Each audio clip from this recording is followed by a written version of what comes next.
নমস্কাৰ, আজি হৈছে 17 এপ্ৰিল। এই মুহূৰ্তত কেইবাটাও ব্ৰেকিং নিউজ আহি পৰিছে। দিব লৈছোঁ ৰাতিপুৱাৰ প্ৰথমটো পলিটিকেল ব্ৰেকিং নিউজ। পুনৰ মুখ্যমন্ত্ৰীৰ মুখত বাংলাদেশী আৰু গো মাংসৰ প্ৰসংগ, কিন্তু উন্নয়নৰ কথা নাই অসমৰ মুখ্যমন্ত্ৰীৰ মুখত। নাই কোনো গঠনমূলক বিষয়ও। ঝাৰখণ্ডত নিৰ্বাচনী প্ৰচাৰ চলায়ো নোৱাৰিলে। এইবাৰ পশ্চিমবংগত বিজেপিক শাসনলৈ আনিব পাৰিবনে অসমৰ মুখ্যমন্ত্ৰী হিমন্ত বিশ্ব শৰ্মাই? এই প্ৰশ্ন উত্থাপিত হৈছে। আহি পৰিছে আন এটা খবৰ, অসমত বাংলাদেশী ভৰি ভাঙি দিলোঁ, পশ্চিমবংগতো ভাঙি দিয়া হ'ব। এনেদৰে মন্তব্য কৰিছে মুখ্যমন্ত্ৰী হিমন্ত বিশ্ব শৰ্মাই। হিমন্ত বিশ্ব শৰ্মাই মন্তব্য কৰি কৈছে, 5 বছৰত অসমৰ বাংলাদেশী ভৰি ভাঙি দিলোঁ। অনাগত 5 বছৰত ৰাজনৈতিকভাৱে বাংলাদেশী জীৱন শেষ কৰা হ'ব। 1.5 লাখ বিঘা মাটি বাংলাদেশীৰ পৰা কাঢ়িলোঁ। মাটিক লৈ প্ৰতিবাদ কৰোঁতে মই ভাল ট্ৰিটমেণ্ট দি দিলোঁ। পশ্চিমবংগতো বিজেপিক ভোট দি চৰকাৰ বনাওক। পশ্চিমবংগত থকা বাংলাদেশীয়েও একে ট্ৰিটমেণ্ট পাব। ৰাজনৈতিকভাৱে শেষ কৰি দিয়া হ'ব বাংলাদেশী জীৱন। পৰৱৰ্তী খবৰ, ধৰ্মভিত্তিত মুছলমানৰ সংৰক্ষণ অসাংবিধানিক। মুছলমানৰ সংৰক্ষণক লৈ সদনত গৰজি উঠিল গৃহমন্ত্ৰী অমিত শ্বাহ। এই ঘোষণা কেন্দ্ৰীয় গৃহমন্ত্ৰী অমিত শ্বাহৰ। সংবিধানৰ মতে সকলো ধৰ্ম সমান। মুছলমানে কোনো প্ৰকাৰে সংৰক্ষণত দেশত নাপায়। মুছলমানৰ সংৰক্ষণক লৈ কোনো প্ৰশ্ন সৃষ্টি হ'ব নালাগে। মহিলা সংৰক্ষণৰ বিল উত্থাপনৰ সময়তে এই বৃহৎ মন্তব্য কৰে অমিত শ্বাহে। আন এটা খবৰ, মোদী চৰকাৰৰ বিৰুদ্ধে সদনত গৰ্জন সাংসদ গৌৰৱ গগৈ। অসম আৰু জম্মু কাশ্মীৰত কি ভিত্তিত হৈছে সমষ্টি পুনৰ নিৰ্ধাৰণ? এই প্ৰশ্ন উত্থাপিত কৰিছে গৌৰৱ গগৈয়ে। অসম আৰু জম্মু কাশ্মীৰত কি ভিত্তিত হৈছে সমষ্টি পুনৰ নিৰ্ধাৰণ? মোদী চৰকাৰক এই প্ৰশ্নক সাংসদ গৌৰৱ গগৈ। গৌৰৱ গগৈয়ে প্ৰশ্ন উত্থাপিত কৰি কৈছে, ৰাজনৈতিকভাৱে মজবুত হ'বলৈ সমষ্টি পুনৰ নিৰ্ধাৰণ কৰিছে নেকি? ৰাজনৈতিকভাৱে মজবুত হ'বলৈ সমষ্টি পুনৰ নিৰ্ধাৰণ কৰিছে নেকি? এয়া গৌৰৱ গগৈৰ প্ৰশ্ন। সমষ্টি পুনৰ নিৰ্ধাৰণ কেৱল নিজৰ স্বাৰ্থৰ বাবে কৰিছে বিজেপিয়ে। বিজেপিয়ে ৰাজনৈতিক হাতিয়াৰ হিচাপে ব্যৱহাৰ কৰিছে। আমাৰ সংবিধান প্ৰণেতাসকলৰ এই উদ্দেশ্য নাছিল। সমষ্টি পুনৰ নিৰ্ধাৰণ নিজৰ ৰাজনৈতিক লাভালাভৰ বাবে কৰা হৈছে।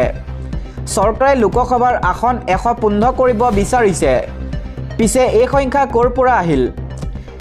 নাগপুৰ নে আকাশৰ পৰা? জনগণনা অবিহনে এই সংখ্যা নিৰ্ধাৰণ কৰাটো হাস্যকৰ। এইদৰে সদনত গৌৰৱ গগৈ উদ্দাত্ত ভাষণ। আগবঢ়াইছোঁ আন এটা খবৰ, সাৱধান হওক বাংলাদেশী মিয়া, সীমান্তৰ কাঁইটীয়া তাঁৰত থাকিব কাৰেণ্টৰ কানেকশ্যন।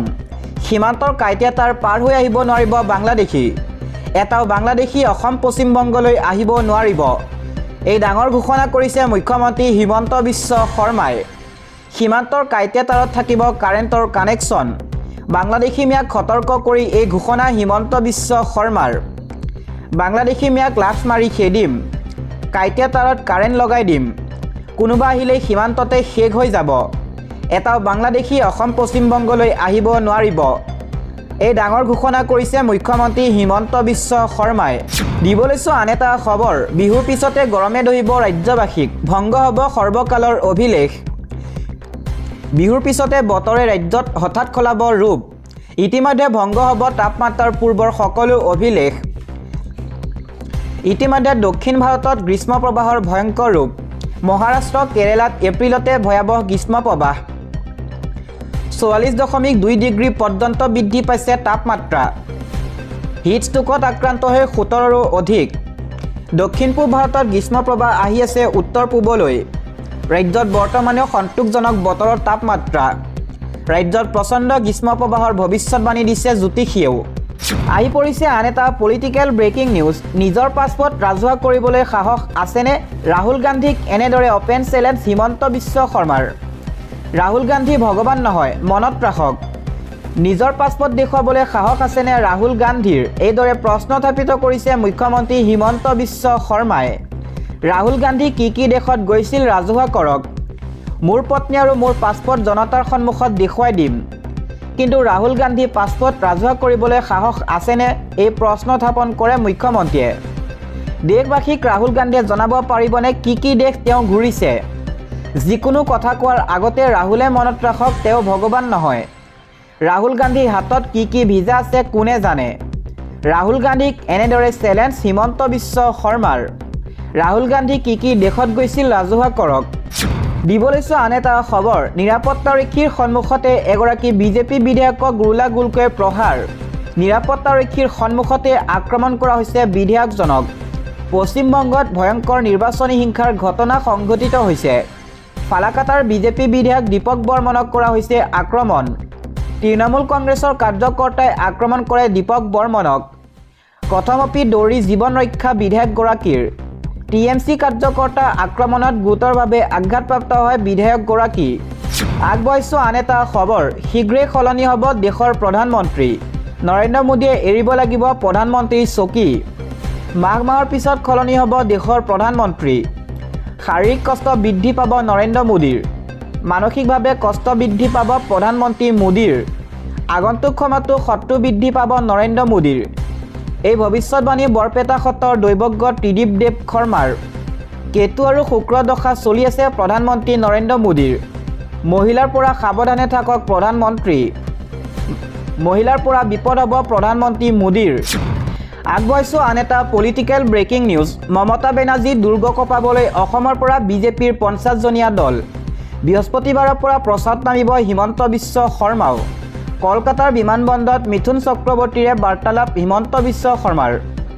অসমত নিৰ্বাচন শেষ, ভোট গণনালৈ সকলো অপেক্ষাৰত। আনফালে অসমৰ চুবুৰীয়া ৰাজ্য পশ্চিমবংগত বলিছে নিৰ্বাচনৰ গৰম বতাহ। ক্ষমতা যুঁজত টিএমচি বিজেপি কংগ্ৰেছ নামিছে। উল্লেখযোগ্য যে সমগ্ৰ দেশতে মোদী তথা বিজেপি ঢৌ বলি থকাৰ সময়তো বিগত নিৰ্বাচনত বিজেপিয়ে ভাল প্ৰদৰ্শন কৰিব পৰা নাছিল পশ্চিমবংগত। কেন্দ্ৰত এনডিএ তথা বিজেপি নেতৃত্বাধীন চৰকাৰ, আনফালে পশ্চিমবংগত টিএমচি চৰকাৰ। পূৰ্বৰ নিৰ্বাচনত বংগৰ পৰা টিএমচিক উৎখাতৰ বাবে আগ্ৰাসন চেষ্টা চলাইছিল যদিও বিফল হৈছিল বিজেপি। সেই পৰাজয়ৰ পুতক তুলিবলৈ 5 বছৰৰ পাছত ব্যাপক ৰণকৌশল প্ৰস্তুত কৰিছে বিজেপিয়ে। 23 আৰু 29 এপ্ৰিলত পশ্চিমবংগত 2টা পৰ্যায়ত ভোটগ্ৰহণ হ'ব। ইতিমধ্যে প্ৰধানমন্ত্ৰী মোদী, কেন্দ্ৰীয় গৃহমন্ত্ৰী অমিত শ্বাহে ৰোড শ্ব' ৰেলীৰে নিৰ্বাচনী প্ৰচাৰ তুংগত কৰি ৰাখিছে বংগত। আনফালে মমতা বেনাৰ্জী দুৰ্গস্বৰূপ পশ্চিমবংগ দখলৰ বাবে বিজেপিয়ে প্ৰস্তুত কৰিছে ভিন্ন ৰণকৌশল। প্ৰধানমন্ত্ৰী নৰেন্দ্ৰ মোদী, কেন্দ্ৰীয় গৃহমন্ত্ৰী অমিত শ্বাহৰ পৰা আৰম্ভ কৰি ৰাষ্ট্ৰীয় পৰ্যায়ৰ বিজেপি নেতাই প্ৰচাৰ চলোৱাৰ সমান্তৰালকৈ অসম বিজেপিৰ 50জনীয়া এটা দলে পশ্চিমবংগত নিৰ্বাচনী প্ৰচাৰ চলাবলৈ সাজু হৈছে।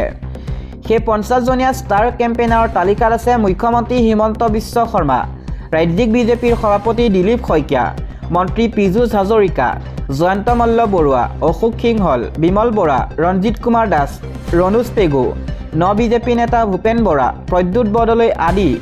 যুদ্ধংদেহী গতিৰে নিৰ্বাচনী প্ৰচাৰত নামিবলৈ বুধবাৰে একাংশ অসমৰ বিজেপি নেতা পশ্চিমবংগত উপস্থিত হৈছে। ইফালে মঙলবাৰে কলকাতাত উপস্থিত হয় অসমৰ মুখ্যমন্ত্ৰী হিমন্ত বিশ্ব শৰ্মা। মঙলবাৰে যদিও মুখ্যমন্ত্ৰী হিমন্ত বিশ্ব শৰ্মা কলকাতাত উপস্থিত হয়, তথাপিও বৃহস্পতিবাৰৰ পৰাহে তেওঁ নিৰ্বাচনী প্ৰচাৰত নামিব।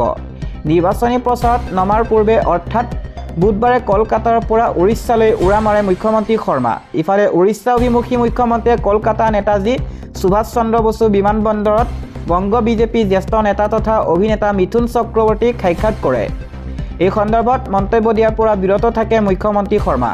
আনহাতে পশ্চিমবংগত নিৰ্বাচনী প্ৰচাৰৰ সন্দৰ্ভত বিজেপি নেতা ভূপেন বৰাই ইটিভি ভাৰতৰ আগত কয়, বৃহস্পতিবাৰৰ পৰা পশ্চিমবংগত অসমৰ পৰা যোৱা বিজেপি নেতাই নিৰ্বাচনী প্ৰচাৰ চলাব। ইয়াৰে একাংশ নেতা বুধবাৰে উপস্থিত হৈছে কলকাতাত। আন এটা খবৰ, আপুনি SBI বেংকৰ পৰা 3 লাখ টকা পাৰ্চনেল লোন লৈছে নেকি? যদি লৈছে প্ৰতি মাহে কিমান EMI দিব লাগিব জানো আহক। বৰ্তমান SBI বেংকে পাৰ্চনেল লোনত বিভিন্ন ইণ্টাৰেষ্ট ৰেট আৰু সুবিধা দি থাকে।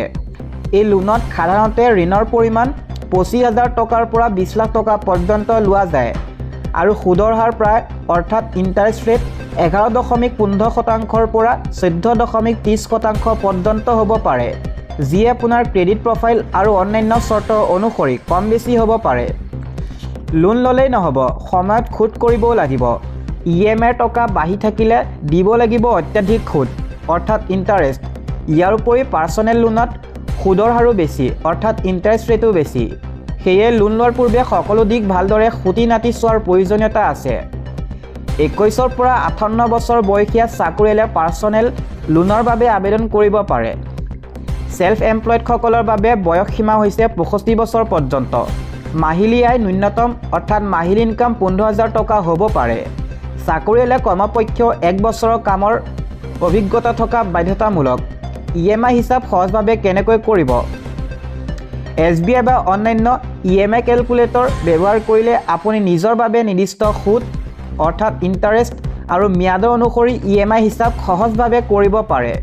SBI বা অন্যান্য EMI কেলকুলেটৰ ব্যৱহাৰ কৰিলে আপুনি নিজৰ বাবে নিৰ্দিষ্ট সুদ অৰ্থাৎ ইণ্টাৰেষ্ট আৰু ম্যাদ অনুসৰি EMI জানিব পাৰিব। সাধাৰণভাৱে আপুনি এই তিনিটা ইনপুট দিলে কেলকুলেটাৰে আপোনাক সঠিক EMI দেখাব। লোন এমাউণ্ট 3 লাখ টকা আৰু ৰেট অফ ইণ্টাৰেষ্ট 11.5%, 11.5% বা 13% অৰ্থাৎ 13%। 3 বা 4 বছৰ ব্যৱধানত EMI কিমান হ'ব? SBI পৰা 3 লাখ টকা পাৰ্চনেল লোন লয় তেন্তে সাধাৰণত 3 বছৰ ম্যাদত মাহিলী 9,000 পৰা 12,200 টকাৰ মাজত EMI দিব লাগিব, যি আপোনাৰ নিজৰ সুদৰ হাৰ অৰ্থাৎ ইণ্টাৰেষ্ট ৰেট, ক্ৰেডিট স্ক'ৰ আৰু ম্যাদৰ ওপৰত নিৰ্ভৰ কৰি কম বেছি হ'ব।